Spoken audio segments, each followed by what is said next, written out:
Minute kapalbhati किया।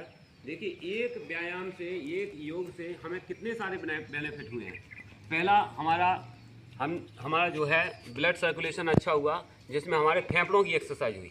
जब हम लंबी सांस ले रहे हैं, छोड़ रहे हैं, तो हमारे फेफड़ों में ऑक्सीजन जाती है। ऑक्सीजन के अंदर भी छोटी छोटी कोशिकाएं और ट्यूब्यूल्स होते हैं गुब्बारे नुमा, तो वो खुलने लगते हैं। जब वो खुलते हैं तो आदमी को हाँपी जल्दी नहीं आती। जिनको बहुत ज़्यादा जल्दी हाँपी की शिकायत होती है, थोड़े दौड़े भागे तुरंत हाँपी आने लगती है। लेकिन जब इसके फेफड़े के अंदर छोटे छोटे जो ट्यूब्यूल्स हैं वो खुलने लगते हैं, तो उनके अंदर ऑक्सीजन को एब्जॉर्ब करने की शक्ति बढ़ जाती है, तो वो जल्दी उनको हाँपी नहीं आती है। दूसरा, हमने योग किया, हमारे लीवर को एक्सरसाइज हुई। हमारी आंतें ऐसे ऐसे हुई जो कभी केवल एक दूसरे के ऊपर रखी हुई हैं, उनको कोई मोटिवेशन ही नहीं मिल रहा, कोई मूवमेंट ही नहीं मिल रहा, तो उनको मूवमेंट मिला। ठीक है, हमारी किडनियां हैं, लोग कहते हैं किडनी में पथरी हो गई। अगर हम रोज़ कपालभाति करें तो हमारी ऐसे होती है किडनियाँ। जब ऐसी होती हैं तो सारी किडनियों में जितना अचरा कचरा भरा होता है सारा निकलता है वहाँ से।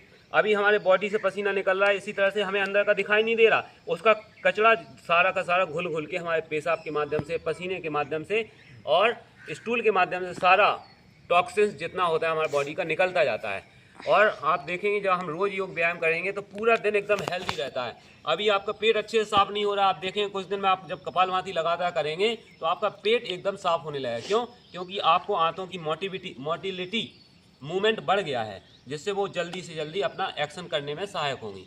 देखिए जब हमारी बॉडी एकदम निष्क्रिय रहती है तो हमको भी चलने में बड़ा असहज होता है। ऐसे ही हमारे शरीर के अंग हैं जो एक दूसरे के ऊपर हैं लेकिन वो अच्छे से काम नहीं कर पा रहे हैं। जहाँ उनको एनर्जी देते हैं, मोटिवेट करते हैं और जब उनको एक्टिविटी करने को इम्प्रूव करते हैं, एक्टिविटी करने के लिए तैयार करते हैं, तो एक्टिविटी करने लगते हैं और उनकी क्रियाशीलता बढ़ जाती है। तो ये हुआ हमारा कपालभाति। अब हम लोग करेंगे भस्त्रिका प्राणायाम।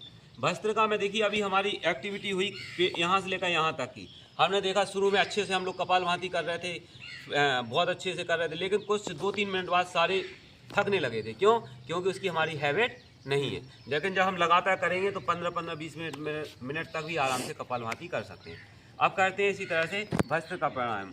2 मिनट से 3 मिनट करेंगे, क्योंकि उतने में ही हमारे सिर में देखेंगे कि हमारा ब्लड सर्कुलेशन बहुत तेज़ी से होने लगेगा।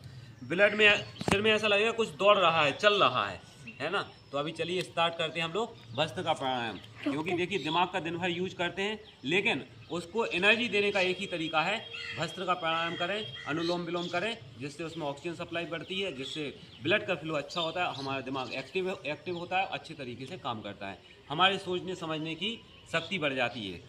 चलिए।